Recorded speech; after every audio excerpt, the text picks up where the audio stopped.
अपना एक नया पाखंड गढ़ा है। वो पाखंड क्या है? हम विश्व कुटुंब की बात करते हैं। सारा संसार हमारा परिवार है। अपना परिवार तो अपना है नहीं। अपना घर तो जो अपना है वो सुरक्षित नहीं है। लेकिन हमने ऐसा कर दिया है कि न होगा बांस न बजेगी बांसुरी। हिंदुओं को लगा दो इस काम पे, सनातनियों को दे दो ऐसा ज्ञान, बस वही गए, सारा विश्व हमारा कुटुंब है। अपने सगे भाई और सगी बहन को, अपने भाई को, अपने पिता को जो समाज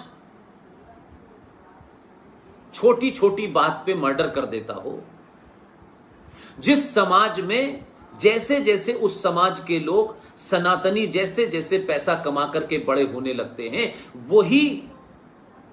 वही लोग अपने माता पिता को वृद्धाश्रम छोड़ आते हैं। और आप इस बात को, मेरी बात पे यकीन न करें तो जरा घूम के देखें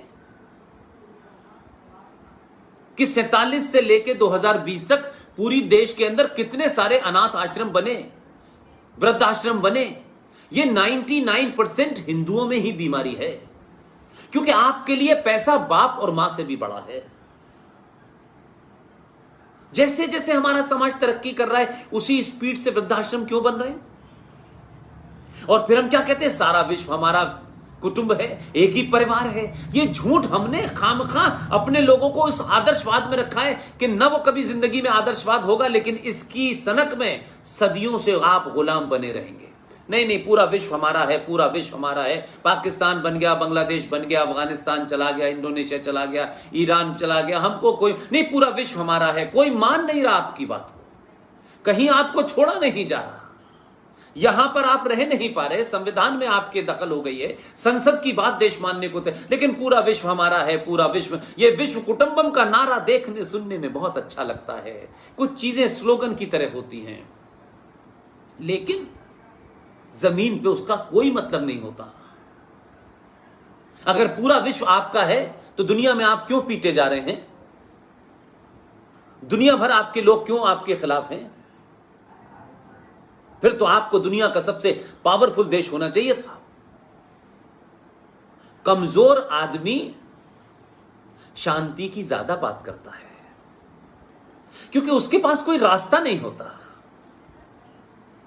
मजबूत आदमी तय करता है कब शांति होनी चाहिए और कब शांति नहीं होनी चाहिए। मजबूत आदमी अपनी शक्ति का प्रदर्शन करता है, और जब शक्ति का प्रदर्शन होता है तो शांति स्थापित हो जाती है। शांति को भंग करने वालों को पता है कि अगर हमने शांति भंग की तो यह शक्ति का प्रदर्शन ऐसा करेगा कि हमारी नस्लें याद करेंगी कि हमने शांति भंग करने की कोशिश की। लेकिन हमारे हाथ में कुछ नहीं है, एक डंडा भी नहीं है, और हम कहते हैं हम शांति चाहते हैं। कौन पूछ रहा है आपको? कहां की शांति, कैसी शांति? इसलिए हमारी बीमारी यह है कि हम कभी भी राष्ट्र की बात नहीं करते, क्योंकि राष्ट्र की बात जब करेंगे तो उसमें भूमिका मेरे से और आपसे शुरू होगी, प्रधानमंत्री से नहीं शुरू होगी। और हमें दूसरे की तरफ नहीं जाना होगा, नहीं नहीं उनको ये करना ही नहीं। जिस दिन भी राष्ट्र की बात ये चैतन्य समाज सोचने लगेगा, उस दिन आप ये मांग नहीं करेंगे सरकार को ये करना है, सरकार को ये कानून बनाना। कानून तो इस देश में किस चीज का नहीं बना? क्या कानून से रुक रहा है?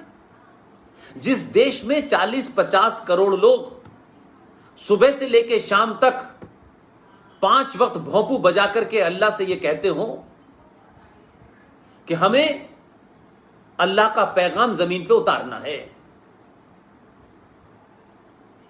उनसे आप उम्मीद करते हैं? उस देश में आप उम्मीद करते हैं कि इस देश में शांति आ जाएगी?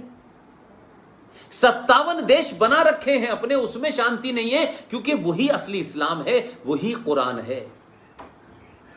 लेकिन यहां आपको कुछ प्राप्त करना है, अपने एजेंडे को लागू करना है। तो कैसे उस समाज में हम अपने एजेंडे को लागू करें? कैसे इस समाज से हम गिनती में कमजोर हैं, व्यवस्था में कमजोर हैं? सरकारों को ब्लैकमेल करो, व्यवस्था को ब्लैकमेल करो, और कैसे समाज में डर पैदा करो। लिहाजा किया क्या आपने? कि इस दरमियान में तमाम सारी ऐसी चीज की आपने जिससे यह महसूस होता है कि आपने पिछले इतने सालों से यह नहीं पहचाना कि आखिर सनातन के दुश्मन हैं कौन और क्या कारण है उनकी दुश्मनी का।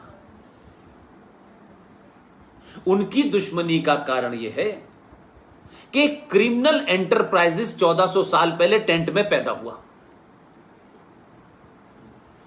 पूरी दुनिया में उस मजहब की किताब को आगे रखकर उसके बारे में झूठ और पाखंड फैला करके दुनिया में आपने नरसंहार किए और ये कहते रहे कि नहीं, Islam is a religion of peace, ये तो शांति का धर्म मजहब है।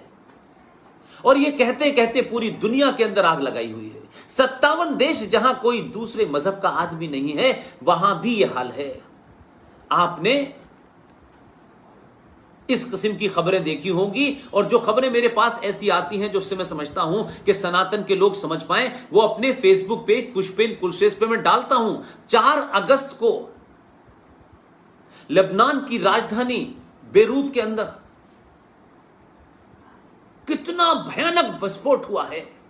यह रामलाल श्यामलाल ने किया है, यह सनातन के लोगों ने किया है, ये वही कर रहे हैं जो किताब में लिखा है। लेकिन आप क्या कहते हैं? आप कहते नहीं नहीं नहीं, सब किताबें सारे धर्म शांति की शिक्षा देते हैं। कहां लिखा है? किस मूर्खता में भारत का सनातनी पड़ा हुआ है,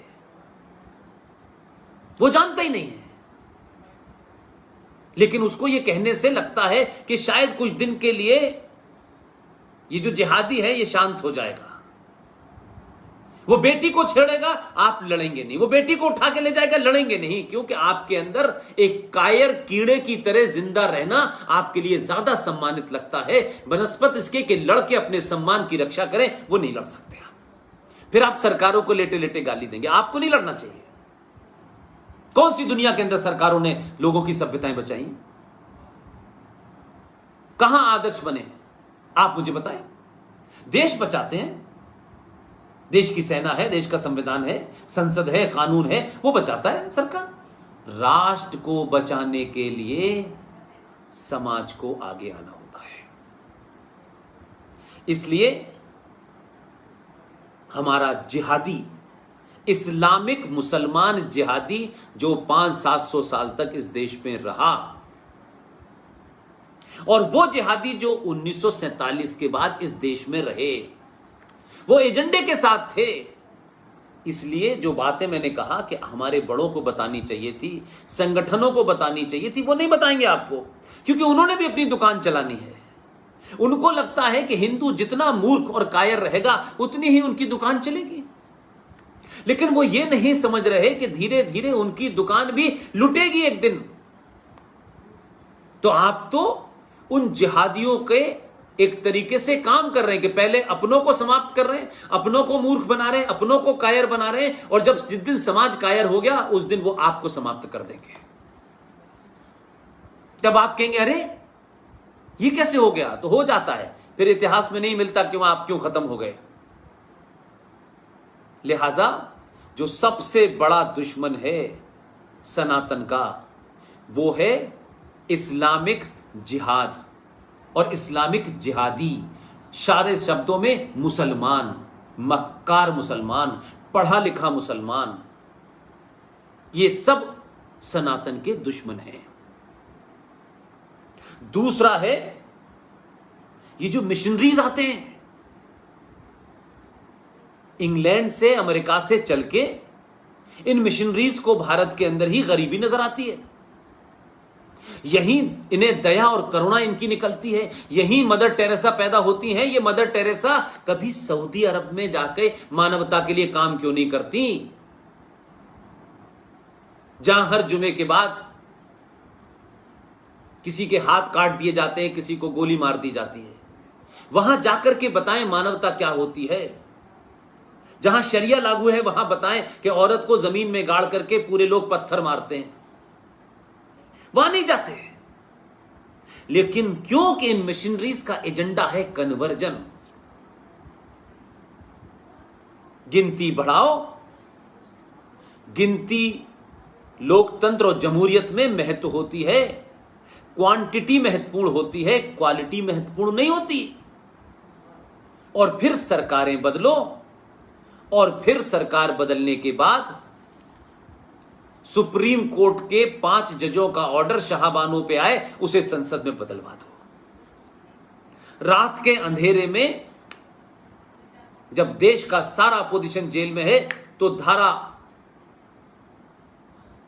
हमारे जो संविधान में 42वां संशोधन हुआ, तो आपने रातों रात 1976 में भारत के संविधान के प्रियम्बल में, जिसमें कभी बदलाव नहीं हो सकता, किसी दुनिया के प्रियम्बल में बदलाव नहीं हो सकता, संविधानों में बदलाव हो सकता है, उसमें अमेंडमेंट होते हैं, लेकिन आपने बदल दिया, सेकुलरिज्म और सोशलिज्म डाल दिया।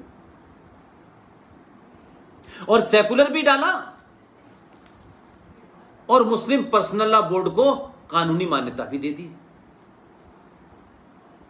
और अल्पसंख्यक आयोग के नाम पे हजारों खरबों रुपया जो हम आप टैक्स से भरते हैं, वो मुसलमानों को पढ़ाने और उनकी जिहादी फैक्ट्रियां जो मदरसे हैं उसमें भी जा रहा है।